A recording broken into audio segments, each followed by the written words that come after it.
Hello and welcome to YemmyCast, a video game podcast on Spotify, SoundCloud, iTunes, and of course, YouTube. What is up, everybody? It is I, Yemmy the Ferret here, your host and grand connoisseur of video games. How's it going, bros? How's everyone doing?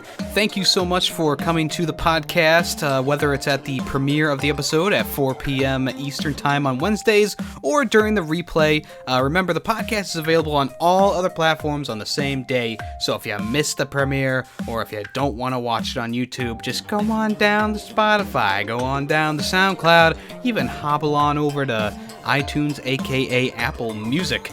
And you can do everything there. It's all the same, except there's just no visual component. The podcast also is on Sundays, and that premieres at 9:30 a.m.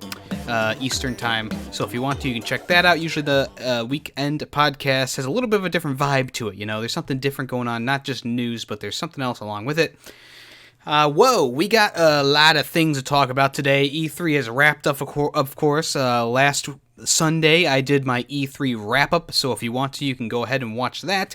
I just went over all the different conferences and gave my thoughts on them, honest opinions, and we had a lot of fun, didn't we? This week, things kind of winded down a little bit for E3 stuff. We're going to talk about more Banjo In Smash stuff. We also got some Doug Bowser news, as well as some Sony news as well. No Man's Sky news. Ruh-roh, Reggie. And also our fan favorite, Fallout 76. Ooh, at least there's no Anthem stuff today, right? Alright, so to start this episode off, I'm just going to do a shout out to my friend DammitJim, spelled with 2 M's. He's the one who made all my sprites for the channel, all of my characters for the channel, even the YemmyCast logo. If you haven't checked it out, I did a Yu-Gi-Oh! Card pack opening on the channel. It was the Yu-Gi-Oh! The Dark Side of Dimensions movie pack special edition. It was a big box. It had about 4 or so packs in it, as well as 2 super rare cards. Let me just throw that on the floor. PETA can kiss my ass. So if you want, you can check that out. The main sprite for that one was recently made by DammitJim, including all the opening characters as well. So make sure you go check him out. His links are in all my descriptions on YouTube. So his Facebook page and stuff like that. Make sure you check him out. He's a cool dude. He has fair prices, and hell, he has a great beard. So to start off today's episode, I thought we would all share in the craziness that was the Banjo Smash reveal, and the biggest, craziest scene was at New York, Nintendo New York City. So footage has emerged of the reveal taking place at the Nintendo New York City store, a room which has brought us several cracking reaction videos over the past. This particular reveal was no different. The fans are screaming, jumping up and down, and throwing around swear words. I say we check that out. How about you guys?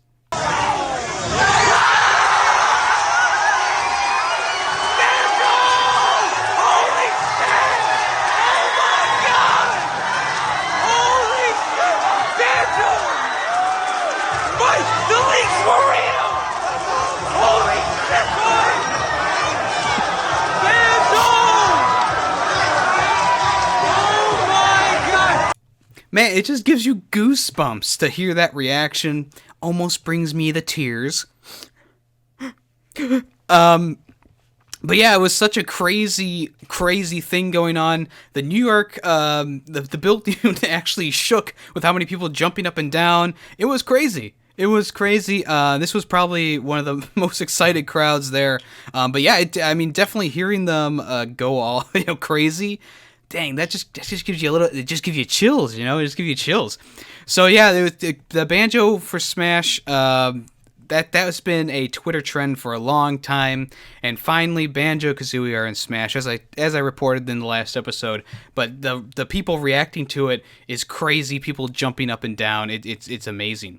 So Phil Spencer from Microsoft, he said he had no problem with bringing Banjo Kazooie into Smash Ultimate. The two companies are said to be on great terms. So according to Spencer, the story isn't as interesting as some people might think. Microsoft already maintained positive relationships with Nintendo's third-party team, as it is one of the biggest third-party publishers on the Switch. And he's quoted as saying, obviously, we're one of the biggest third-party publishers on Switch, so we have great relationships with their third-party team. The weird thing is them calling themselves a third-party. It's kind of weird, right? Because it's Nintendo, of course, so they are technically a third-party, but it's just a weird thing to hear.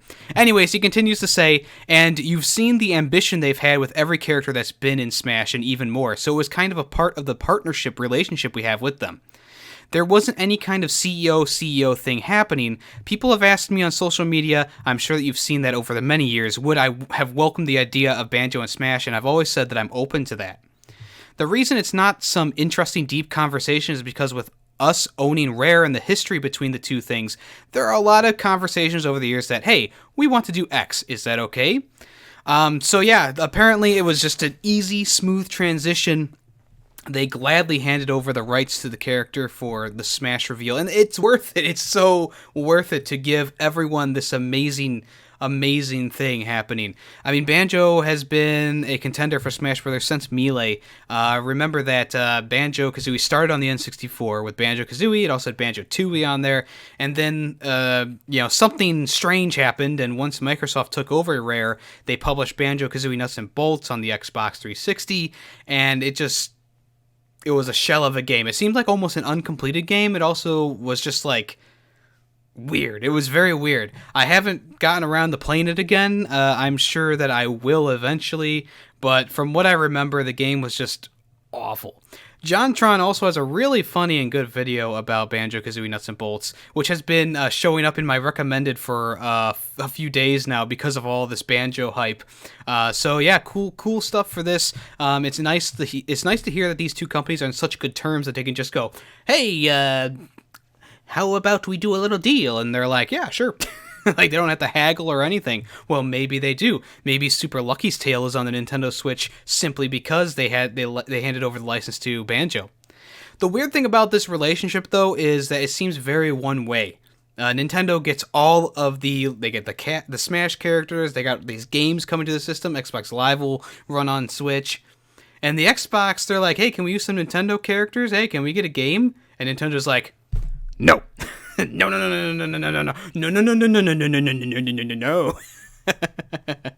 But yeah, this is awesome, and it's really nice that this was such a smooth business transaction. So Banjo-Kazooie had a Switch listing on Amazon in Germany, and people are kind of speculating if there's a new Banjo-Kazooie game in the works because the working title was called Banjo-Kazooie Working Title, or Banjo-Kazooie Arbeitstitel. This showed up on Amazon Germany a few days ago, and you can still visit the link, I'm pretty sure. It's still up, and it still works. There's no picture, there's no anything. It's just a blank page with the platform of Switch and the name of the game being Banjo-Kazooie Working Title. This could just be a fluke. This could also just be someone pranking us. But for now, it's like, hey, that's pretty exciting if we see a new Banjo game. Hopefully it's more of a Banjo game in the Banjo style rather than nuts and shits. And people are saying it's highly unlikely, of course. I would say it's highly unlikely as well, but people maybe it's more likely that the Rare Replay is going to come onto the Switch instead. There's a lot of Rare games on that, and possibly they could bring Donkey Kong 64 into the Rare Replay for Switch only. Now, that would be pretty cool. I'm still waiting on a Donkey Kong 64 remake. I would love to see that with the difference, with better animations, better field of view, maybe being able to switch characters on the fly instead of having to go back to the barrel and switching characters. I loved Banjo-Kazooie 64 when I was a kid. I still love it, even though it's still a little bit clunky these days. Banjo-Kazooie is definitely held up better in terms of music, camera movements, character movements, stuff like that. So that's why I always say Banjo-Kazooie is better than Donkey Kong 64. Even though for a while Donkey Kong 64 was one of those games that I played every day when I was a kid, even when I was sick. I was playing as Link. I remember one of the things I remember is playing as Lanky Kong in one of his little caverns that he was only able to get to, and my mom was like, you have to get off, you're sick, and I was like, I just gotta get to a save point. So I played for an extra 30 minutes trying to get to a save point, which I had gotten to 2 of them, so But yeah, could we see Rare Replay in the future on the Switch? Could we see a new Banjo Kazooie game, Arbeitsstitzel, in the future? One can only hope. One can only hope. Hey, Mr. Predicto, are we going to get a new Banjo game in the near future?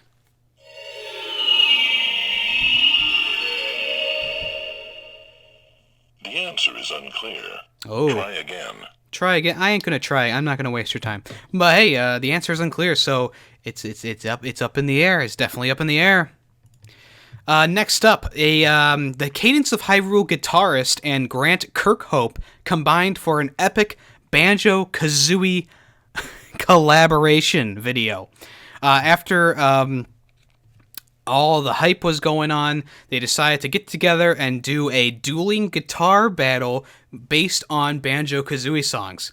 So the Family Jules, who is the YouTuber, explains how this video came to be. So he's quoted as saying, "The man I'm playing guitar with in this video was probably one of the most important musical influences of my life. When I was a child and all the kids in the classroom wanted to sing Old MacDonald, I was the kid who wanted to sing Spiral Mountain. Hell yes." So not only did I get to go to his frickin' house, but I have the privilege of getting to jam with him, and it's absolutely out of the scope of words for me. I met Grant a few years ago at PAX West, and then at Danny Braskowski's wedding. Who knows who that is? And we got to talk a whole lot, and I asked him if he wanted to do a video with me. I was so excited when he said yes. So I don't want to get copyright claimed, but I would like to listen to just a little bit of this, and we'll watch a little bit as well.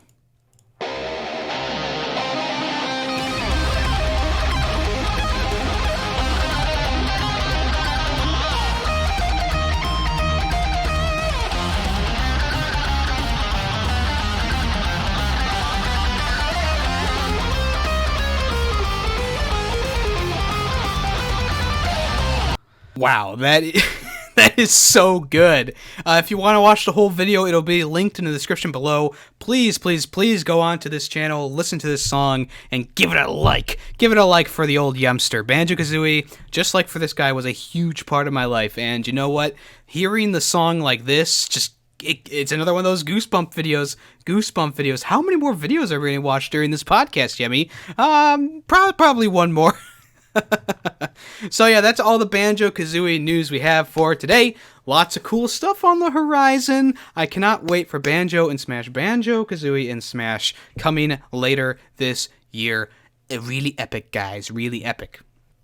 So I just wanted to real quickly talk about a game I've been playing a lot recently, and by a lot I mean like 6 hours worth now, and the game is called Bad North. I know this game came out a little while ago now. I think it was around the time last year, was it? The end of last year it came out, and it was on sale, and I decided to get it a few months ago, and I didn't start playing it until recently.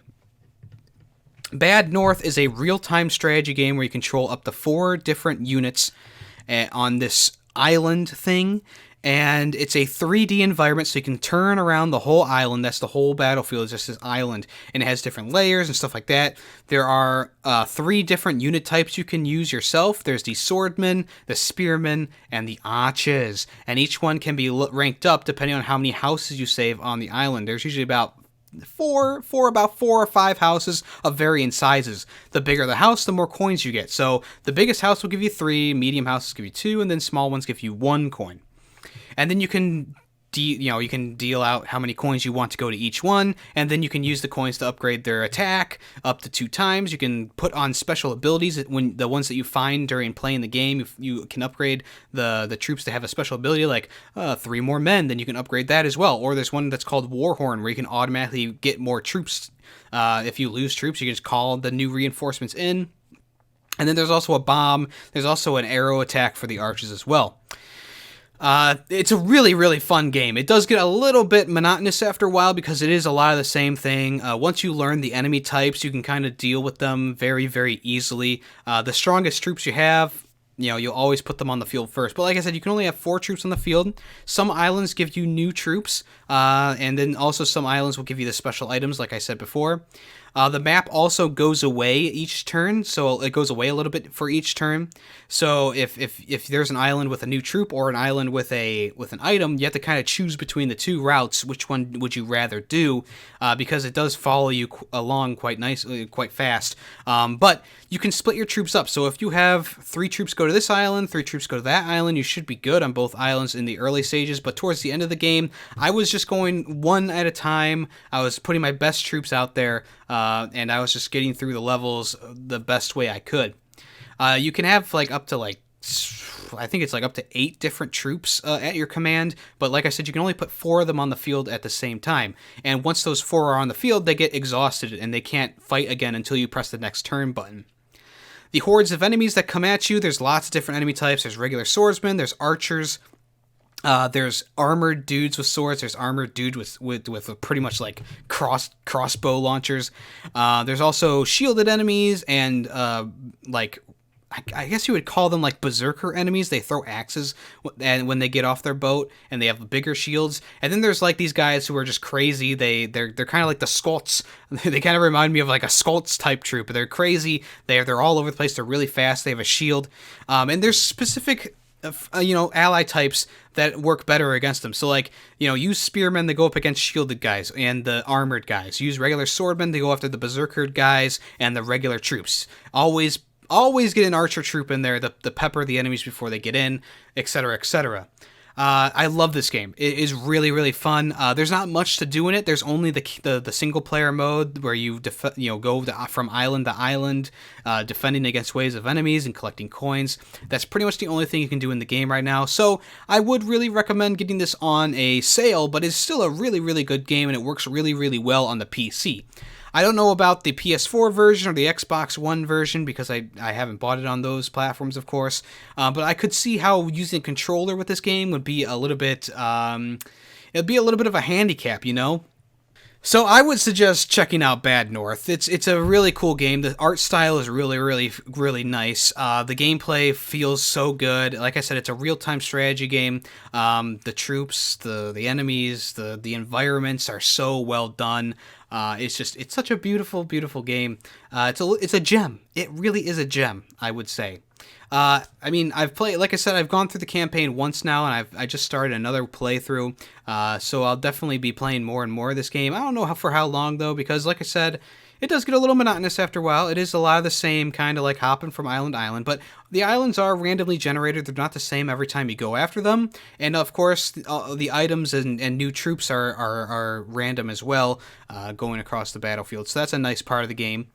So yeah, if you want to, you can check it out on any website, anything that you want to. I'm really enjoying the game myself, so that should be enough of a suggestion for you. That should be enough of incentive for you to check out the game at least. I mean, I'm not trying to say that I'm the master of video games, but I know a gem. I know a hidden gem when I see one, okay? But anyways, let's move on to, a guy who got a DDR dance mat to work with Cadence of Hyrule. Is this the optimal way to play Cadence of Hyrule? So, Cadence of Hyrule, Crypt of the Necrodancer, featuring The Legend of Zelda. Yes, that is a very long title. I think that's longer than a Lego title, to be honest with you. If we finally found one, people, we finally found one. We found a title longer than Lego titles. I can't think of the one right now, but there are some long Lego titles out there. This one takes the cake, though. Congratulations, Crypt of the Necrodancer. Here they are. They're coming in now. They're expecting a check. I don't have a check, and they're walking out now, and they won't even come on for their interview. So, whatever.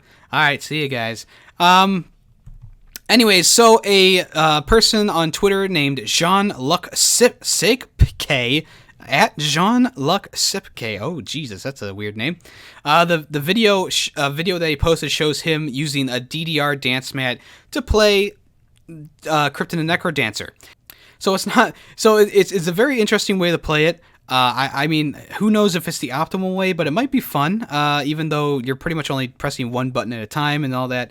Did you guys used to play DDR when you were kids? I had 2 mats myself. I got those DDR mixes. I also had the Mario DDR game. Oh, yeah. Now, that was a game. That was actually a really fun game. But... You know, if you would like to play this game with a DDR mat, just know that you can. Should you? Maybe not. It's almost like playing Dark Souls with a Rock Band controller. It's not the optimal way to play, but it's pretty damn impressive.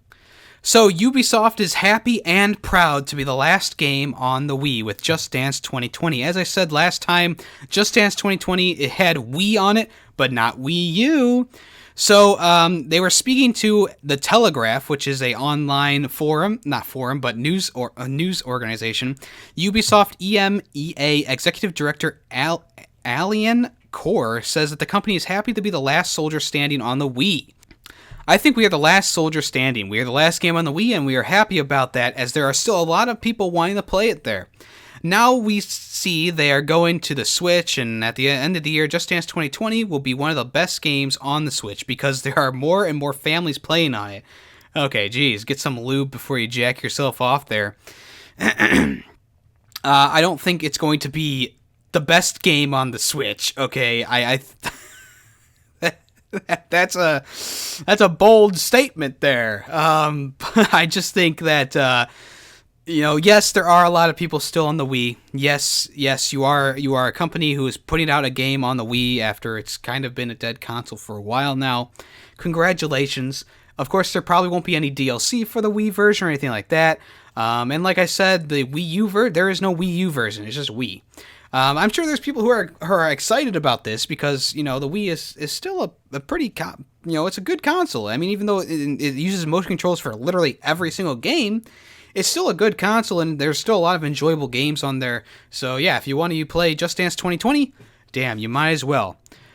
So people are speculating that Just Dance 2021 will probably not be going over to the Wii. So this may be your last chance to dance on the Wii. This is the last dance, if this is the last dance on the Wii. So it looks like Tetris 99 is getting a $30 physical edition in Japan, and they're not sure if it's going to come to America or Europe. So a new listing on Nintendo's Japanese website suggests that there's going to be a physical edition of the free game called Tetris 99 that's on the Switch. It will be available to purchase. There's a boxed edition. It's going to be about 3,148 yen plus tax, so it's about $30. It comes with the base game, the additional DLC, and a 12-month subscription to Nintendo Online. I mean, it seems like a pretty good deal, even though the game is free on all platforms. Maybe it's not that good of a deal, actually. Maybe it's not that good of a deal. I mean, the DLC plus 12 months of PlayStation Plus.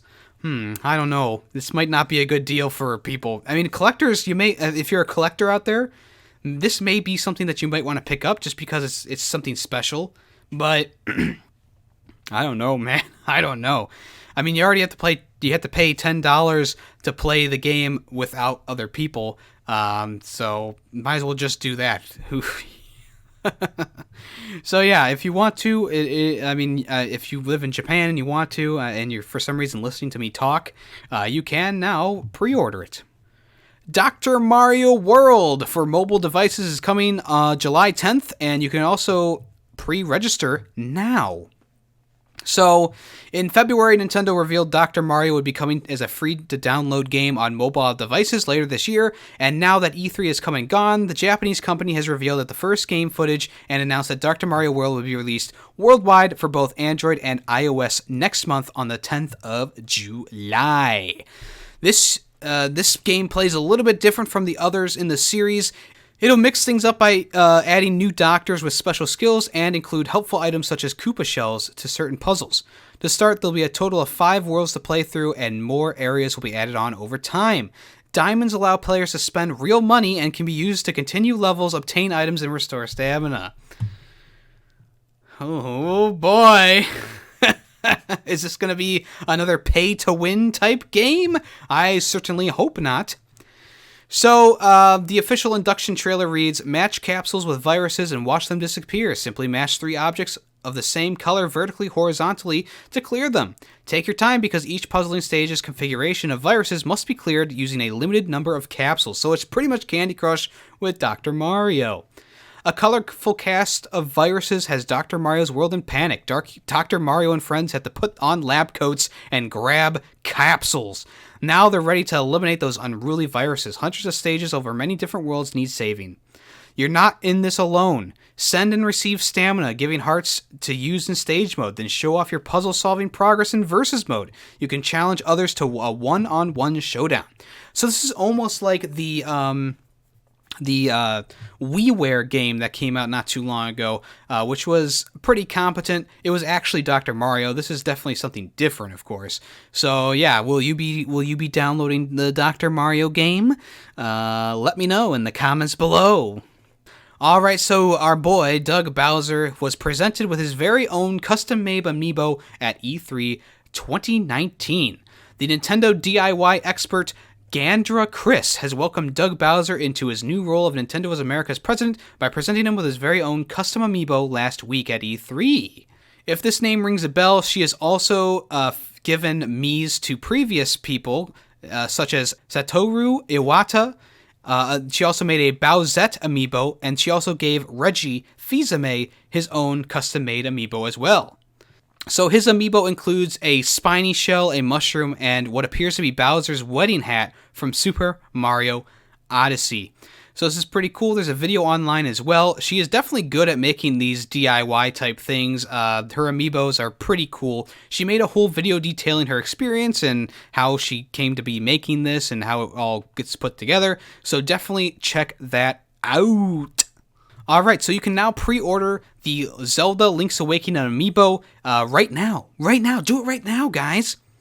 So you'll find several different options depending on where you are located, but it's worth to note that at the time of this article's writing, the Amazon link isn't currently live. We expect orders to start appearing there in the near future, however. Okay, so it's not exactly here yet. Hold on. Well, okay, so I can press the pre-order on Best Buy's website, but not Amazon's for some reason.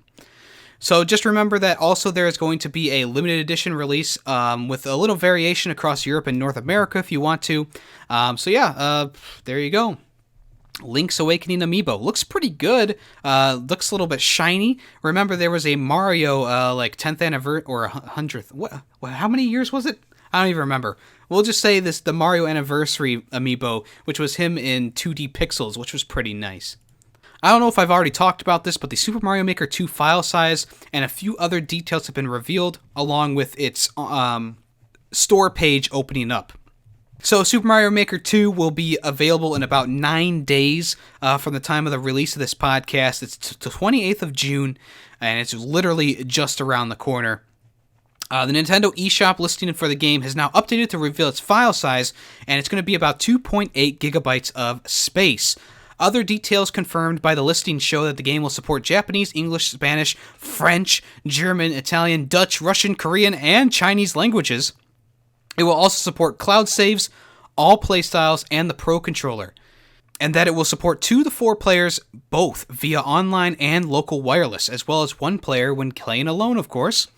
So you'll be able to, you can buy it digitally now for about $60, and if you want to, you can remember that the Switch voucher, the game voucher, is available now, so you could possibly use that on this as well. Are you guys getting Super Mario Maker 2? If you're not, you might be missing out on one of the best games of the year. It's shaping up to be quite a winner. I'm getting it myself. I will definitely be playing it and probably streaming it, maybe taking level suggestions, maybe building a level with people. I mean, that'd be pretty fun. So, if you want to, it is available for pre-order now from all different places. I pre-ordered mine from GameStop because I'm a... You stupid noob! But, you know, I like GameStop. The GameStop I go to, they know me there. We have great conversations, and, I've never had a bad experience at that one. So, sue me.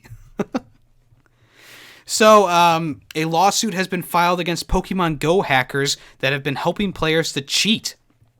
Pokemon Go launched back in 2016, and now there's been numerous third-party apps and services that have found their way online, aiming to give players an unfair advantage to cheat the system. The developer has reportedly filed a lawsuit against Global Plus Plus, a group Niantic, who is the developer of Pokemon Go, described as an association of hackers. They distribute and create unauthorized derivative versions of its apps. Pokemon Go, Ingress, and even the upcoming Harry Potter game are all reportedly affected by these apps. These apps are created for each, which allow users to cheat, and they hope to get the processing underway before the Harry Potter game becomes fully available. The lawsuit specifically mentions Global Plus Plus as a principal developer. They also call out Ryan Elliott, Robot Hunt, Alan iOS Noob Honder, and 20 other members who couldn't be identified.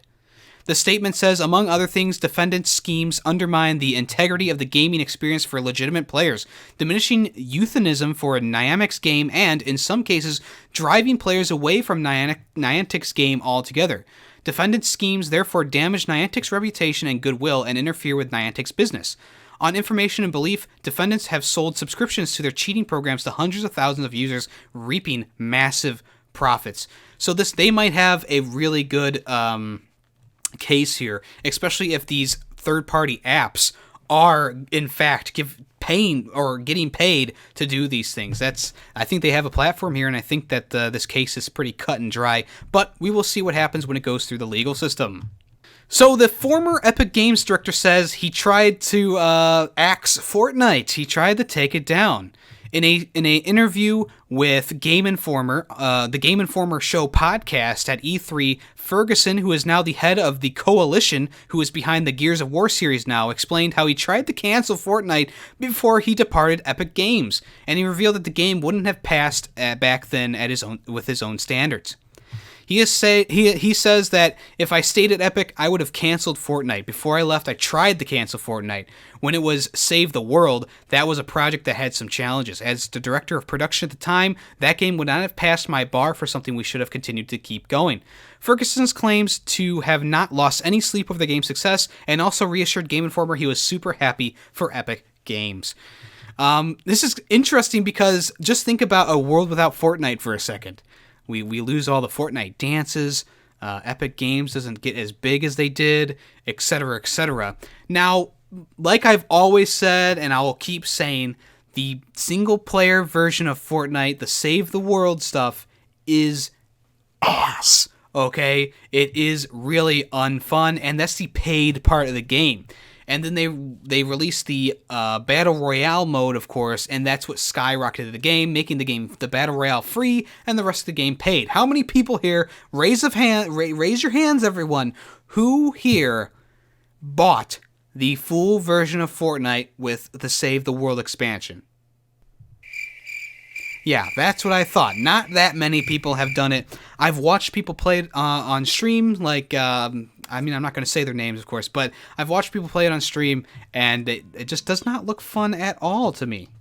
Alright, so the guy who was offered a free copy of Cyberpunk 2077 has turned it down. The guy who yelled out, "You're breathtaking," to Keanu Reeves, has decided to not accept the Cyberpunk 2077's developers' kind gesture. So the CD Projekt Red reached out on Twitter to tell Sark, who is the person who yelled out the breathtaking thing, that they were going to give him a collector's edition of the game if he wanted it. However, Peter Breathtaking, in quotation marks, Sark, has turned it down and instead wants them to donate to a charity.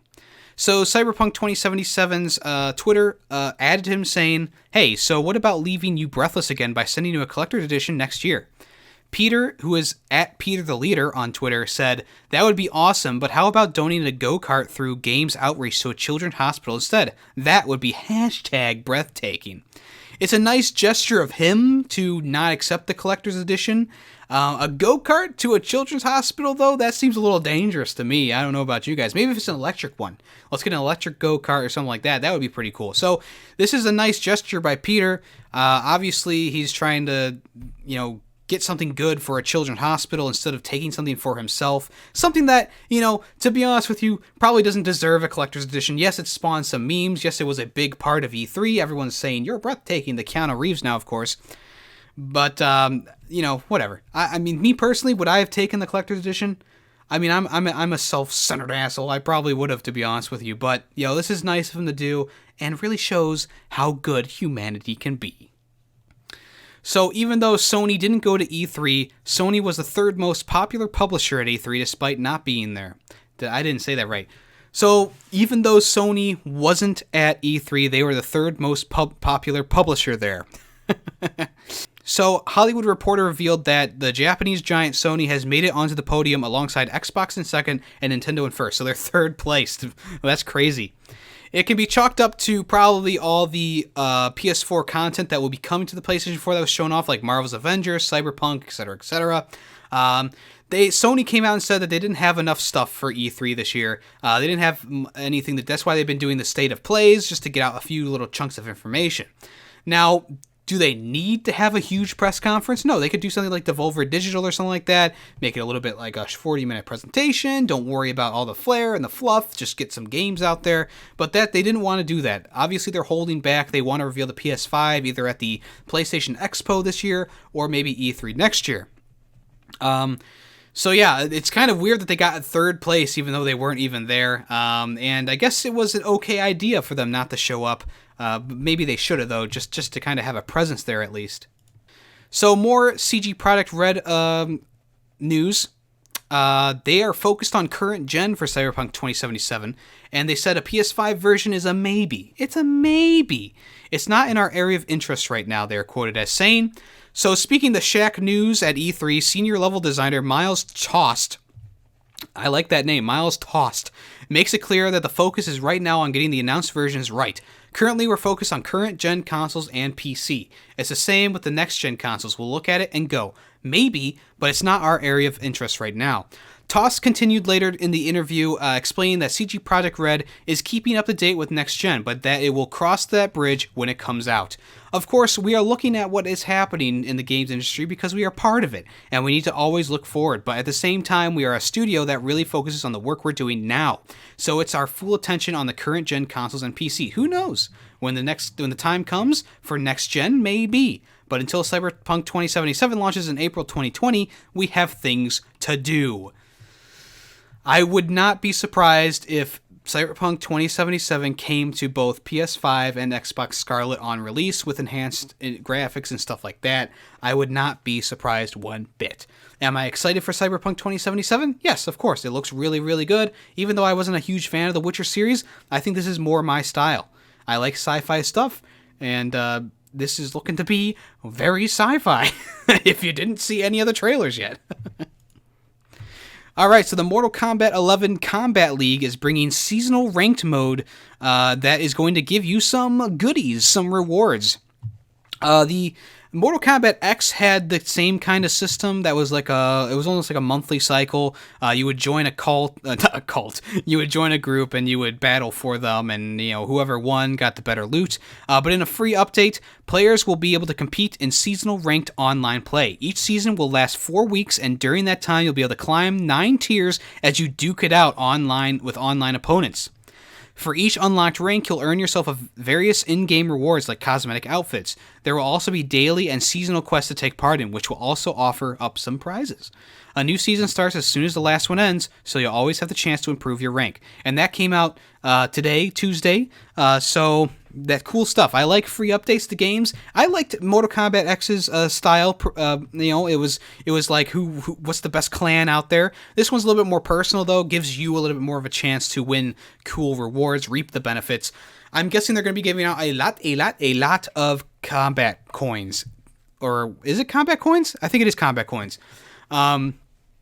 I spent pretty much all of my combat coins trying to get new fatalities, and I literally got like 5 fatalities after all the coins that I spent. And let's not forget about the whole Souls debacle. I'm still fed up with the Souls thing.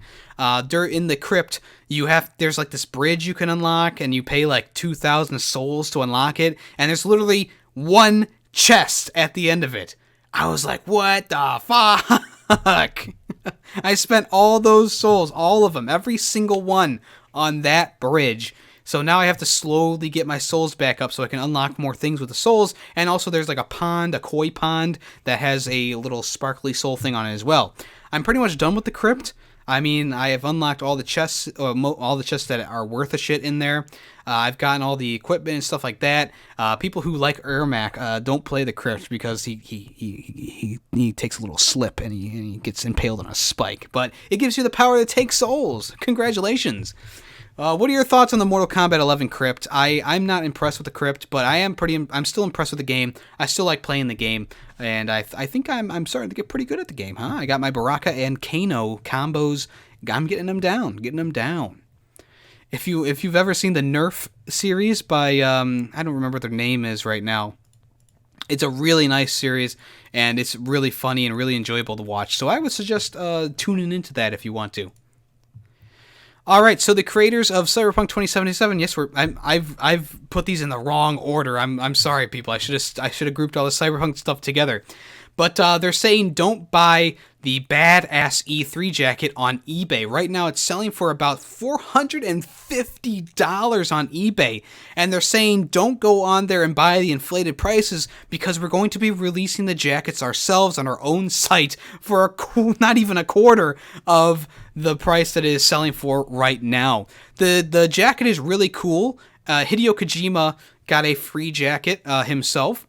It has, on the back, it has like a flaming, like, Japanese mask, and part of it's cut off, and there's a robot, like, head behind it, and it's really cool. It's a really cool jacket. If you really can't wait, you're going to be paying quite a price for this jacket. I say wait, fans, wait. They're going to be putting out the jacket for probably, like, $35. Just wait a few months, maybe, and it should be around. So yeah, just be a little patient with this one. Don't buy the $400 one unless you really, really just need it right now. If I was these people on eBay selling these things, I would slap myself in the face. I would have someone else slap me in the face because this is a sweet-ass jacket. Who would want to sell that? Alright, so The Last of Us Part 2 PS4 release date was almost slipped by the star of the game, Ashley Johnson. In an interview with Critical Role, they were asked about the release date, and she responded, "I think it's coming out in And she interrupted herself, and stopped herself from saying more. So could this possibly mean a February 2020 release date for The Last of Us 2? Oh, maybe. That would be pretty sick. That'd be pretty sick. As remember, not a few episodes ago, I talked about how Last of Us Part 2 is delayed. Internally, they delayed it, and Death Stranding took the slot this year for The Last of Us Part 2. So maybe they pushed it back to February. We'll see, though. I'm still thinking that The Last of Us Part 2 is going to be either a launch title or cross-platform title with the PS5. It's going to be so close to the release of the PS5. Now, with this happening, I'm not sure about that. Definitely February. There's no other months that start with F. So maybe we'll be seeing The Last of Us Part 2 on this generation's consoles first. Exciting times. So Borderlands 3 gunplay is supposed to be massively improved from Borderlands 2 and the pre-sequel and the Handsome Collection in general. So I don't have any quarrels or qualms with the gunplay in any of the Borderlands games. I just played through Borderlands 1 again. I played Borderlands 2 and pre-sequel a lot of times. I know how the game works. I like the guns in the game. I don't think they lack a punch, you know? But it seems like Gearbox has beefed up the gunplay anyways for Borderlands 3. There are numerous reports coming out of E3 where the game's playable, actually, and it says that the gunplay is generally far tighter than it was in the previous installments. Guns are apparently much weightier, and bullets have much more noticeable impact when they lodge into your enemies. So there's a video over at Layman Gaming which shows off the little demo that you could do at E3. Remember at E3 they showed off all the new characters, they showed off some new bosses and stuff like that. This game is looking sick. I am excited. It's still coming in September, everyone. September 13th. I have it marked on my calendar. I have it marked in my phone. I have it marked on my forehead. I'm so ready for this game. I am so ready for this game. Hi-ho the dairy-o, I'm ready for this game. Just give it to me now. Just give it to me now, please. Oh, man. But cool news, I guess, coming from Borderlands Gearbox. I always like better gun mechanics. You can't go wrong. Alright, so the Fallout 76 Canvas Bag saga has finally come to a conclusion 7 months after its inception. Remember that the collector's edition shipped with a nylon bag instead of a canvas bag, and people were pretty pissed off because it was lower quality than they were expecting. Bethesda came out and said that it would be giving affected players about 500 atoms, which you literally can't buy anything worth a shit in the in-game store currently with that many atoms. So it was nothing to talk about. It was just adding insult to injury. So the reason that they put out the nylon bags instead of the canvas bags is that the company wasn't planning on doing anything about it because it was more money than they were expecting to put into the collector's edition. So finally, players everywhere who got the collector's edition got a mailed package, and inside of it was the official canvas bag for the game. It looks pretty much identical to the nylon one, except that it's canvas instead. But as ShinobiNando once again is about to say, it doesn't really feel like canvas, doesn't Shinobi? So we're going to watch another video, a little segment of ShinobiNando's video. Shout out to Shinobi. His links will be in the description of this YouTube video. And also, please watch the full video. He goes over everything that's happened with this canvas bag personally, from his perspective. He also opens it up and shows it off, compared side to side. Let's watch. Again, I don't know. I'd call that, it's definitely fabric, but is that actually canvas? Like, I'm not an expert on materials by any means, by any stretch of the imagination. But I thought canvas was supposed to kind of be like that military braided material. And he definitely is right. Military grade bags, you will definitely feel a difference between the canvas on those and a cheap canvas like they probably used for this one. So even though it is canvas, it probably isn't the purest canvas that you can get out there, because obviously they probably lost a lot of money with Fallout 76. I'm sure a lot of investors pulled out, and I guess they'll be going on Shark Tank next year. All right, so the Red Dead 2 soundtrack can be pre-ordered now, and it's coming next month with 2 new singles right now. So the Red Dead 2 soundtrack was produced by Daniel Lanois, and it now can be pre-ordered on iTunes and other places as well. And it's going to be coming the 12th of July. It has 13 songs, and it's going to be called The Music of Red Dead Redemption 2. It's packaged together with instant classics such as Unshaken, That's the Way It Is, and Cruel World, That's the Way It Is. Isn't that a Strokes song? Something of That's the Way It Is, you, that's the way. Yeah, it is a Strokes song. So you can pre-order now. It's about $10 on the U.S. stores, or £8.99. It's a bargain for some of gaming's greatest musical pieces. A physical version of the album is expected to arrive later in the summer. I know the Red Dead 1 soundtrack was stellar as well, so I can only expect that this soundtrack is probably about the same quality or even better. Alright, so finally in the news today, No Man's Sky's community has put a billboard outside the studio's office. They've also paid for lunch and beers.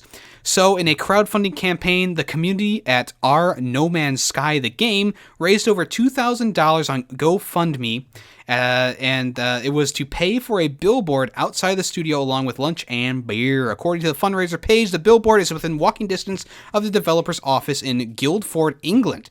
It'll apparently be there for about 2 weeks, starting on the 12th of August. Wowed by the success of the campaign, organizer Cam G is going to help raise money for charity as well. Backing up to the story of No Man's Sky. Okay, never mind.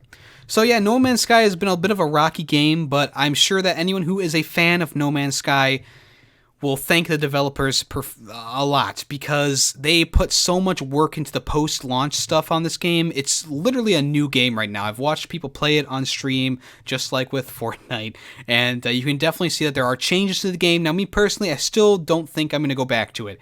It's been a while since I played it originally. It came out in 2016 originally on the 9th of August in the US, and since that day, I don't think I've put it too much effort into playing the game again. I have it available to download on my PS4. I could do it. Will I do it? Probably not still. But this is nice for the fans of the game and for people who are appreciative of all the work that they put into the game. After all the controversy at the beginning, they've definitely improved the game, fixed the game, etc., etc., etc. Have you played No Man's Sky recently? Let me know how it is. I know Maz has been playing it. I don't know who else though. It's definitely like a Minecraft in space kind of game. It has the same vibe as that. Throughout these updates, they've added multiplayer. They've added like a land crawler to make travel a little bit easier on land. They've definitely changed up how the system works for collecting animals and collecting stuff like this. So they've definitely done a lot to this game, and I can see how, you know, I can appreciate that, you know. I can see how that could make the game better, of course. Am I going to play it though? That's up for debate. So since I haven't done this in a while, I'm gonna throw in a recommendation here right at the end here, and the recommendation for today is Silversun Pickups and their album Widow's Weeds. Now, if you don't know who Silversun Pickups is, this is a musical recommendation. I'm sorry, I forgot to mention that.